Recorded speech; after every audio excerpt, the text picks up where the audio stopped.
Okay, folks, so we've got lots to talk about. Number one, I got to give a violent update on the market and plays. Do you feel that whiplash? My neck kind of hurts. Number two, I want to talk about a new bold prediction that just came out from Goldman Sachs about what is going to happen next month with the record cash on the sidelines. And then lastly, number three, I want to give my response to the problem of congressional stock trades and Speaker Nancy Pelosi's opposition to banning Congress members from owning individual stocks. And the only thing that I ask in return for all of this is that you hit that ravishing like button, and also don't forget to subscribe either. They say the best prescription is a subscription, so if you're feeling a little ill, you know what to do. Also, quick plug, if you're wondering what broker to trade these stocks and cryptos on, Webull is now doing a 5 free stock giveaway when you both sign up and deposit any amount using our link below. And each of those stocks could be valued up to $2,000, which is a pretty big sneaking deal. And overall, I think you're going to like them quite a lot, so make sure to check them out with the link below before that deal ends. Okay, folks, so the market giveth and the market taketh. After the sigh of relief rally that we got after the Fed speak yesterday, today the market decided it actually wasn't very relieved and it sold off. We're in a time where capital just doesn't want to commit to one direction, and if it is committing, it's committing to getting out. You're seeing a lot of big short-term money going in after massive red days, buying the dip, inducing the rest of the market to buy the dip, and then gutting all the profits out of that. And then you get another red day and the same damn thing happens over and over again. It's really just the flavor of today's market. Non-committal capital, risk aversion, tax loss harvesting, and getting ready to lock in some good capital gains before 2021 ends. But on the bright side, you might find this perspective that CNBC reported that Goldman Sachs said very, very interesting. CNBC reports that big wealth investors are likely to put their money to work in stocks after amassing record levels of cash. They go on to say hundreds of billions of dollars in cash have been amassed by big investors in the last few weeks of 2021, setting the stage for a massive risk-on move into equities in the new year. A Goldman Sachs analyst said, every private wealth advisor in the world is conducting year-end allocation review meetings right now. The feedback will be largely that investors are holding too much cash with rising inflation. Investors' cash allocation jumped 14 percentage points this month from November to a net 36% overweight, the highest cash exposure since May 2020. May 2020, right before a lot of that cash ended up finding its way back into the market. It goes on to say a lot of the move out of cash could happen in January when money managers make their initial bets of the year. January typically makes up 134% of the yearly flows, according to Goldman, meaning the month of January typically sees the biggest inflows. Okay, so what are they saying? They're saying that there's a lot of cash on the sidelines right now, and now you have this period where big money investors are reviewing their portfolios ahead of the new year, trying to set goals and objectives for 2022. And what are they going to notice? They're going to notice that they're very, very, very heavy cash. And what are they going to try to strategize? How to reduce their exposure to inflation. They're looking at that inflation data and saying, hey, inflation is at 39-year highs.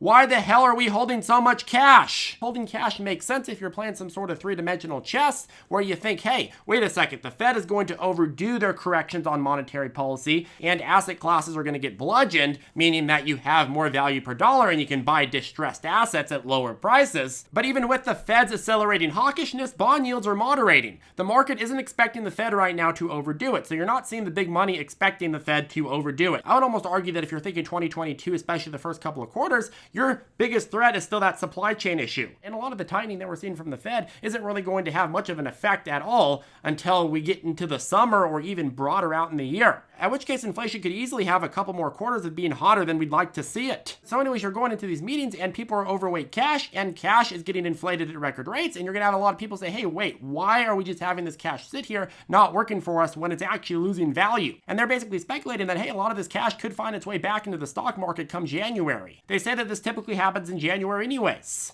January typically has the biggest inflow and the rest of the months tend to have more outflows. I think that in totality, if you look at this from a big money perspective, even if people buy in January and the market goes down next year, it's still a better buy than holding cash at record inflation rates. If you have the option of losing 5 to 10% of your capital due to market losses or 5 to 10% of your capital due to inflation, it's much better to have the losses come from the stock market. Why? Because you can write off your loss or at least carry the loss forward for upcoming years where you do have gains. If you lose it due to dollar inflation, hey, you're pretty much screwed. You just lost that purchasing power and it's gone forever. So I think quite simply when you're heading into 2022 and people think, oh, everybody's just going to hold cash on the sidelines, I think that what this is really saying is that big money is really being pushed to find something useful to do with those dollars. And the stock market historically benefits from that. Okay, next, so Congress people have been under increasing fire for being able to hold and trade stocks while in office, which of course can be a conflict of interest because if they're making decisions and hearing privileged information on a lot of the industries and companies that they're invested in, well, obviously there's room for corruption there. I don't need to remind you of some of the politicians that sold their stocks after a COVID briefing last year before the rest of the market did. But a study in 2011 showed that Congress members beat the stock market by an average of 6% a year. Now, Speaker Nancy Pelosi's returns have been critiqued a lot harder because of the influence and privilege of her position on Capitol Hill. And for the last 3 record years of bull market runs, Nancy Pelosi has still managed to beat the market even further. In 2020, nearly doubling the market average, 29.5%. to the S&P 16.3%. Of course, the insinuation is that politicians are using insider privileged information that isn't available to the public in order to beat the market. In the case of Pelosi, her husband is a heavy career investor focusing on real estate and venture capital. Their combined net worth is somewhere around 100 million plus. And Paul Pelosi makes a lot of big bets every year with his massive amount of dough. And because they're married, it's technically both of their capital, so they both have interest in it. Earlier in 2020, before the House Judiciary Committee voted on reining in big tech, Speaker Nancy Pelosi's husband executed a bullish bet on Google parent Alphabet, which netted him $5.3 million. Now again, given Nancy Pelosi's privileged information and influence and position on Capitol Hill, people are going to speculate on whether she had anything to do with this bet. And I'm not saying she did or didn't. But there's always that question of what is and isn't appropriate. If your husband is making big bets, financial bets on industries that you have a say in regulating, is that appropriate? And obviously she says that she's not involved and has no prior knowledge of her husband's trades, so she's saying that she's completely detached. And obviously, look, I'm not going to speculate on whether she's lying or not, and the potential for corruption isn't the same thing as actual corruption. My point is that inevitably when more than 40% of members in Congress hold individual stocks, there's got to be some conflicts of interest that have come up and have gone against the public interest, whether that's with her or some other Congress people, whether Democratic or Republican, which is why there's blanket calls for Congress to be barred from holding and especially trading stocks. And today, when asked point blank about whether Congress and their spouses should be able to trade stocks, this is what Speaker Nancy Pelosi said. We are a free market economy. They should be able to participate in that.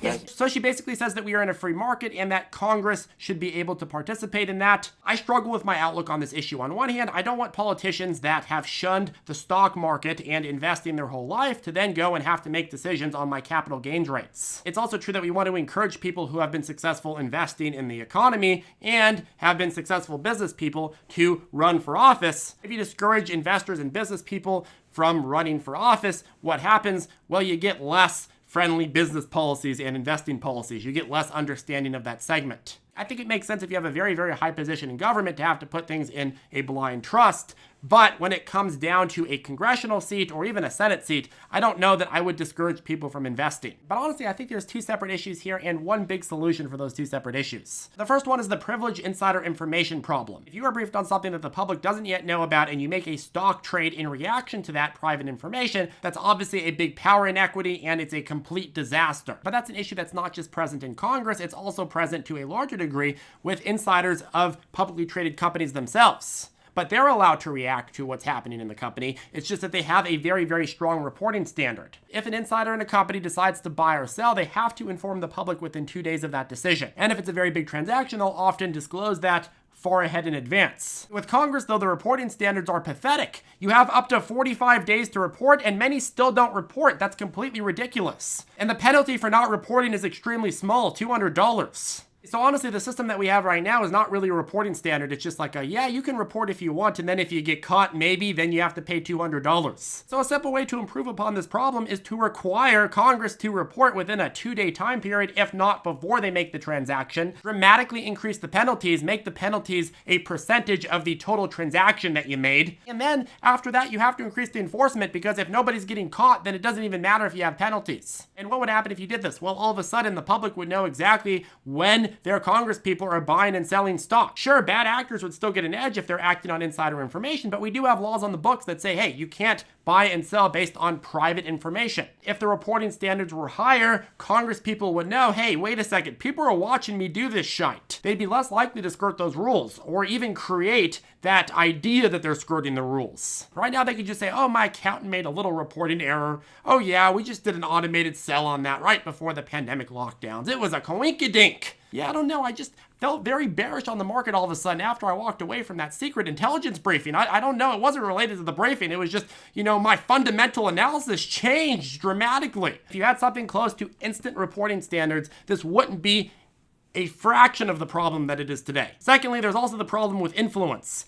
40% of Congress hold individual stocks, and the top stocks held amongst those members are tech stocks. If Congress is going to vote on a proposal to say break up big tech, and Congress is overwhelmingly invested in big tech stocks, doesn't that create an inherent conflict of interest between what's best for the public and what's best for these Congress people and their wallets? Same thing could be said about Congress investing in oil and gas stocks, big pharma, defense sectors. I mean, there's no end to the conflicts of interest that one could have. But at the same time, a lot of people would argue, hey, if you elected a congressperson that was invested in certain industries like big tech or big pharma, you already know where they stand on those issues because they're invested in those issues. So it's not really a surprise that they're biased in their favor. And it's not that they're biased because they're invested, it's that they're invested because they're biased. They like those sectors. And they're going to vote in the same way as they're going to invest. And at least if Congress people were forced to have much higher reporting standards, we would know where the biases are. We would know how they're investing their capital, how they're voting in the market with their capital, and that could be indicative of how they're going to vote when it comes down to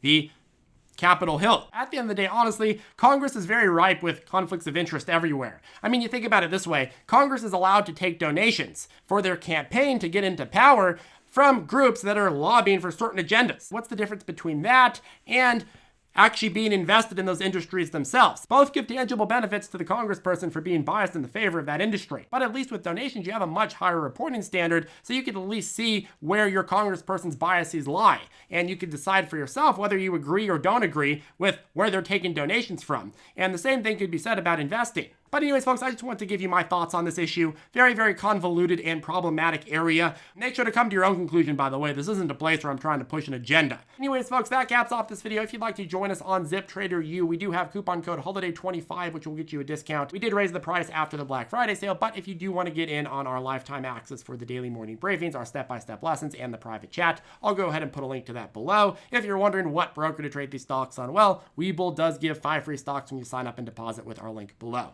Yep, that's 5 free stocks, sign up, deposit any amount. Anyways, have a good one, and I'll see you in the next video.